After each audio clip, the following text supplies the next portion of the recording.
Blogging versus YouTube, it's actually a growing question that's getting searched more and more. And I've been asked that question again more frequently. I recently did a Q&A session and it popped up twice in that Q&A session. So today's video, I'm going to talk a little bit about blogging versus YouTube, what you can expect, where I think the future is, and which one I prefer right now. So let's get into this.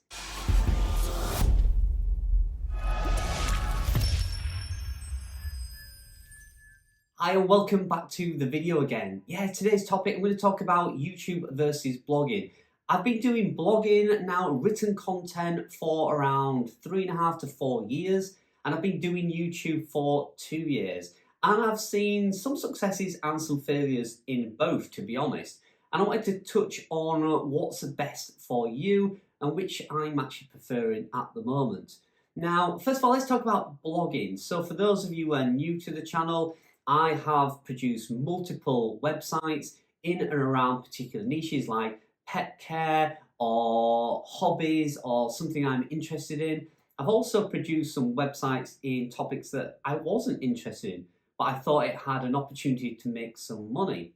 Now, I've also tried YouTube around my journey building these websites. So you could actually look at those numbers on a totally different platform to blogging. And there are some comparisons in the numbers. So I've been doing both of those. I've also tried channels like a YouTube Shorts channel. Now, that didn't have much success, and again, I'll talk about that in a moment. But I've definitely got some experience, so I do think I'm relatively qualified to talk about both blogging and YouTube.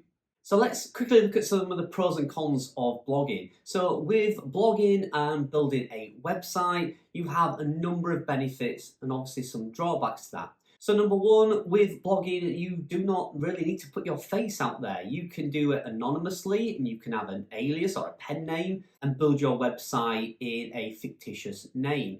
Now, obviously we know at the moment Google is suggesting that people write articles about them, their own experiences and their own knowledge, and give some really helpful content and content that's come from experience, knowledge, qualification. So they are really looking at people to put their faces to websites now and really back up their websites and their content with some of the credentials you've got.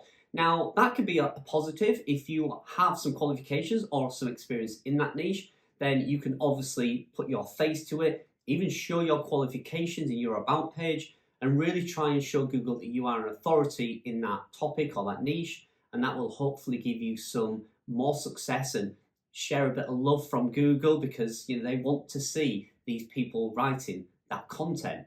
You also don't really need to be a 100% expert. If I'm honest, when you're doing blogs, you can research the information and you can write better articles that's out there without being an expert. You can actually find that information, piece it all together and actually serve that in a written article to the searcher, because sometimes the topic isn't covered well. It's what they call underserved, and there's an opportunity for you to piece together multiple bits of information into one article that nobody else has done, even though you're not maybe an expert in that. Like I say, Google wants you to be an expert in it, but listen, every article that's published on the website is not written by experts. So there is a chance for you to actually rank higher than other people by providing a better piece of content. Now with blogging, there also is very minimal cost to get started. You'll need a hosting package. I recommend spiderweb.net. It's about £9 a month for really super fast hosting. And then a theme, you could use something like Popcorn theme, which is a one-off payment. You get it for life. You can use it on as many websites as you want. It includes all the free updates. And pretty much that is it. Then it's down to you needing to learn the process of actually putting the content on that website.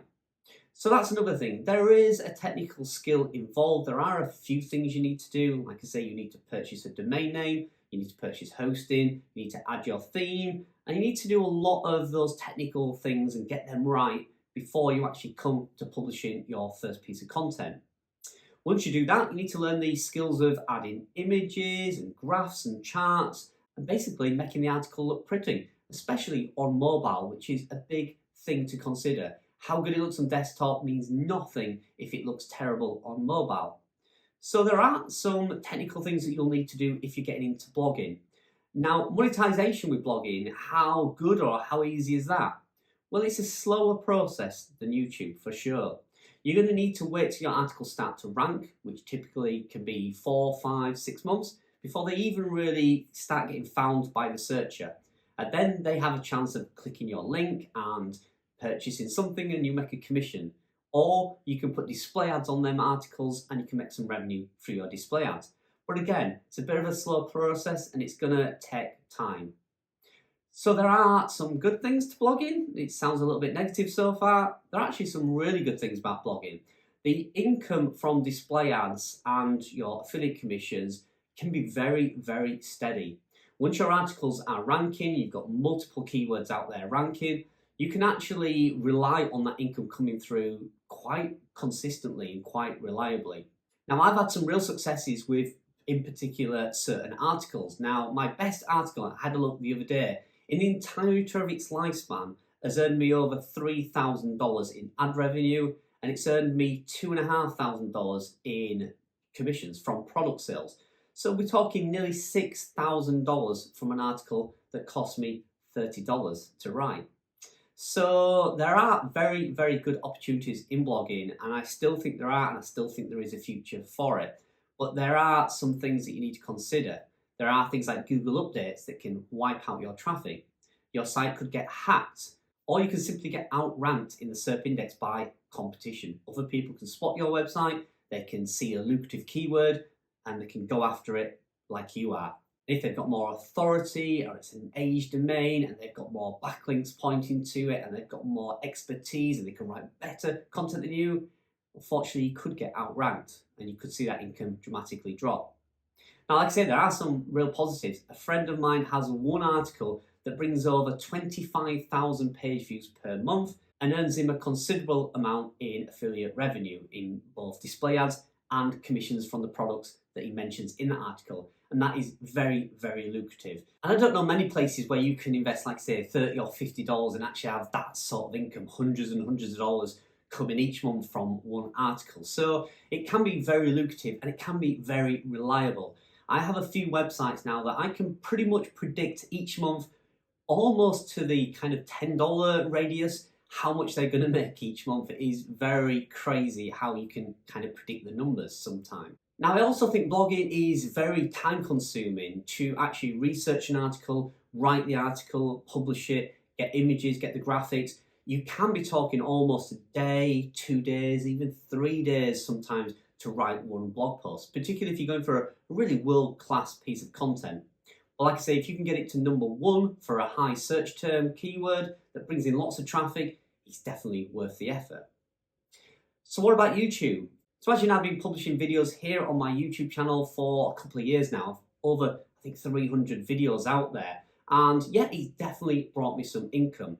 It's very difficult to say how much income that has technically brought me in, because with my niche of affiliate marketing, I do recommend things like plugins and tools and software and courses, and those commissions come in randomly throughout the months, throughout the years, and it'd be very difficult to add all that up and put it down to just YouTube.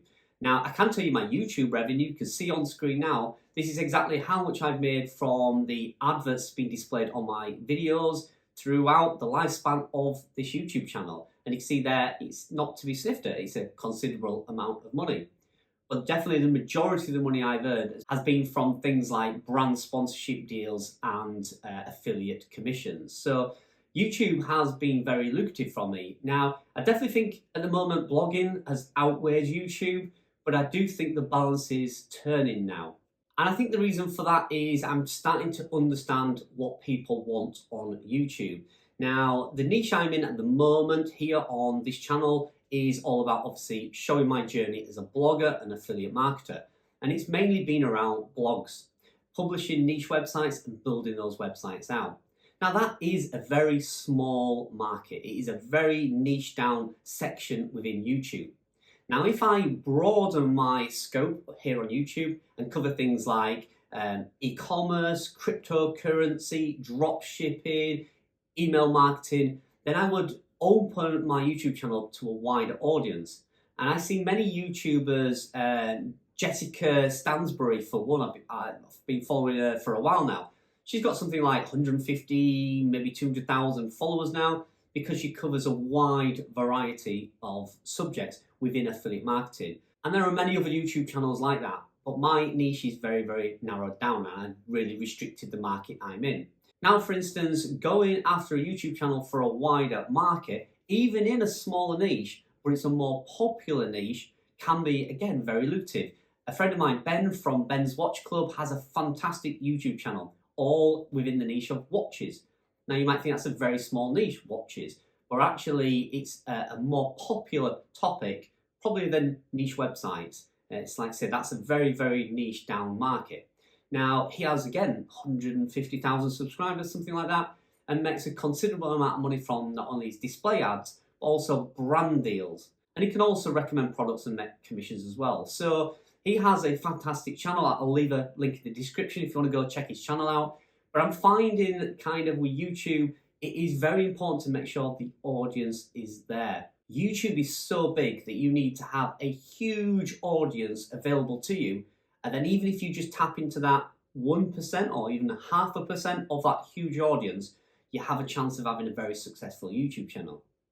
Now, what are some of the technical things with YouTube? Well, the good things about YouTube is it's very, very quick to get started. Within a matter of minutes, you can have a YouTube channel set up, you can publish your first video, and it always has a chance of going viral or going very, very popular.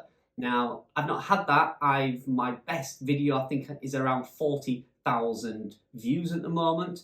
However, the biggest chance I see with YouTube is for products. So I did a test where I purchased a garden jet washer, and I reviewed that, and I put that video up as a separate little video on a new channel. And that channel only has 2 videos on. And that one video has got over, I think it's nearly 40,000 views at the moment. Now that far exceeds anything I've published on Carl Broadbent on my YouTube channel here, because like I say, this is a very, very narrow niche compared to gardening, which is an ultra wide niche. Now that video only took me a couple of hours to film. I filmed it on my iPhone, I uploaded it, and it was no hassle at all, if I'm being honest. It took very little editing skills, and the potential that that video could do hundreds of thousands of views in the next 5 years is pretty real. I do like how you can get money straight away from product recommendations. You can start making affiliate sales and commissions straight away from day one. You do have to wait until your channel is monetized to get display ads on your YouTube channel, but that will come. The main thing I would focus on at the moment is getting products into your descriptions and earning money from affiliate commissions. As your channel grows, you'll find that one of the biggest ways you'll make money on your YouTube channel will be from brand recommendation, sponsored posts or sponsored videos. Now, companies do not mind at all paying $1,000 or even $2,000, even to a small channel. As long as you've got several, let's say 5,000 subscribers, you can charge $1,000 for a sponsored video. You will then make that $1,000. You will then make some display ad revenue from the ads in your video. You'll also make commissions from any products that are sold. So it's kind of a 3-pronged attack on your monetization. And that is fantastic. So for me, the future seems to be heading towards YouTube for me. I will always do written blogs. And I do think if you can combine the two and have a YouTube channel with a website with written content, then you're capturing the market from all angles. You're serving the written content in the Google SERPs, you're serving the videos on YouTube, and the videos will show up in the SERPs as well, and hopefully you capture every part of that keyword and that topic. So yeah, it's very interesting. I do think, like I say, successful at the moment has been my websites and my blogs. I do hopefully see YouTube getting bigger and bigger for me in my business. Let me know in the comments. Are you on YouTube? Are you trying YouTube? Are you terrified to put a video on YouTube? I must admit, I was terrified in the beginning, but I'm not now. I watched a video that Gary Vee did the other day where he said he's really good at being him. He doesn't change himself for anybody. He doesn't try being like other YouTubers or affiliate marketers. He's just good at being him. And that's what I suggest. If you jump on YouTube, just be yourself. People either love you or they'll hate you. If they hate you, they just won't watch your videos and they won't subscribe. If they love you, they'll follow along with your journey every step of the way, and they'll watch every video that you publish. So be yourself, be honest, true and open, and make it as easy as you can for yourself on YouTube. Put them simple, quick videos on YouTube and see what happens. But for now, that's it for me. I hope you find this topic interesting. Comment below, like I said, let me know, is YouTube something you're trying? Where do you think the future of blogging is? Is it with written blog content? I mean, when was the last time you read a 2,000 word article? Ages for me, I must admit, apart from my own. But when was the last time you watched a video or TikTok? Yeah, I've probably watched several today already. So that's what I see the future. What I do in my own personal life kind of tends to reflect on my business, and that kind of guides me in direction. And I'm coming to realise I'm writing less and less blogs, and I'm publishing more and more videos. But that's just me personally. You might be different. There are very successful people out there who just do written blog content. So thanks for joining me. I hope you enjoyed that topic. I'll see you in the next video.